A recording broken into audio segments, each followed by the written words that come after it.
urge people to move on, but I'm curious, why do you think your supporters in particular have been so interested in the Epstein story and so upset about how it's been handled? I don't understand it. Why they would be so interested. He's dead for a long time. He was never a big factor in terms of life. I don't understand what the interest or what the fascination is. I really don't. And the credible information's been given. Don't forget, we went through years of the Mueller witch hunt and all of the different things, the Steele dossier, which was all fake. All that information was fake. But I don't understand why the Jeffrey Epstein case would be of interest to anybody. It's pretty boring stuff. It's sordid, but it's boring. And I don't understand why it keeps going. I think really only pretty bad people, including fake news, want to keep something like that going. But credible information, let them give it. Anything that's credible, I would say let them have it.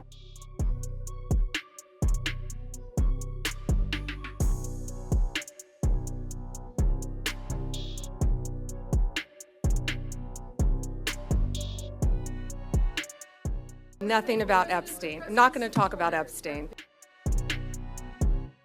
I would say that, these files were made up by Comey.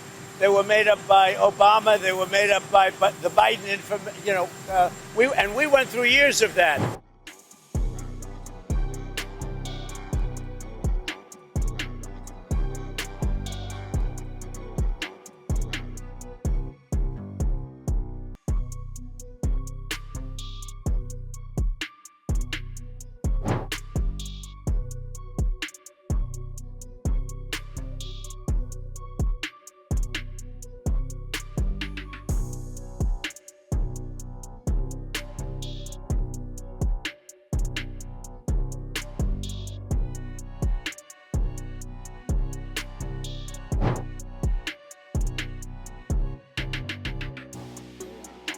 So what happened to the Epstein client list that the Attorney General said she had on her desk? Caroline, the DOJ and FBI have now concluded there was no Jeffrey Epstein client list. What do you tell MAGA supporters who say they want anyone involved in Jeffrey Epstein's alleged crimes to be held accountable? This administration wants anyone who has ever committed a crime to be held accountable, and I would argue this administration has done more to lock up bad guys than certainly the previous administration. And the Trump administration is committed to truth and to transparency. That's why the Attorney General and the FBI Director pledged at the President's direction to do an exhaustive review of all of the files related to Jeffrey Epstein's crimes and his death. And they put out a memo in conclusion of that review. There was material they did not release because, frankly, it was incredibly graphic and it contained child pornography, which is not something that's appropriate for public consumption.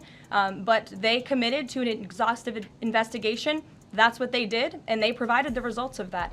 That's transparency. There's no reason Attorney General Bondi should wait one more day to follow that directive, to provide the documents, to provide the files, and to provide the American people with answers to those questions. It was bipartisan, it was unanimous. There's no reason to wait. We need transparency and accountability, and we need it now.